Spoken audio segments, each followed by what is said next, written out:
गाजरचा हलवा बनवणार आहे अगदी पारंपरिक पद्धतीने आणि मस्त साजूक तुपातला दाणेदार असा गाजरचा हलवा बघतोय.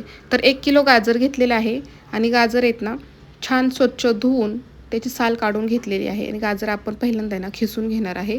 तर गाजर खिसताना आहे ना मोठे गाजर आहेत तर फक्त वरचा भाग घ्यायचा, आतला पिवळा भाग असतो ना तो कठीण झालेला असतो तो नाही घ्यायचा आणि वरचा भाग फक्त घ्यायचा आणि कोवळं गाजर असेल तर तो आतला भागही घेऊ शकता.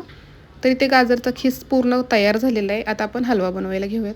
कढई घेतली, कढईमध्ये तूप टाकूयात. भरपूर असं तूप टाकलेलं आहे. काजू बदाम घेतलेले आहेत. काजू बदाम पहिल्यांदा आपण तुपामध्ये छान असे तळून घेऊयात. आता त्याच्यामध्ये आपण गाजर टाकूयात आणि हे छान असं परतून घ्यायचं आहे. तुपामध्ये परतो ना खूप सुंदर असा आपला गाजराचा हलवा होतो. आणि पूर्ण हे बघा तूप गाजराला आहे ना पाणी सुटलेलं आहे ते पाणी पूर्ण आटवून घ्यायचं. पाणी आटलं की त्याच्यामध्ये दूध टाकायचं.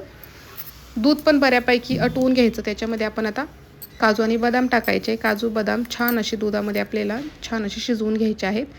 दूध सगळं आटलेलं आहे तर त्याच्यामध्ये चवीनुसार आपल्याला किती गोड हवे तेवढी साखर टाकायची. साखर विरघळली की त्याच्यामध्ये वेलची पावडर टाकायची आणि मीडियम गॅसवरती छान असं एकसारखं हलवत राहून येणं आपल्याला हे छान असं परतून घ्यायचं आहे. तर गाजरचा हलवा आपला तयार झालेला आहे. व्हिडिओ पूर्ण बघायचा असेल तर चॅनलवर अपलोड केलेला आहे, नक्की बघा.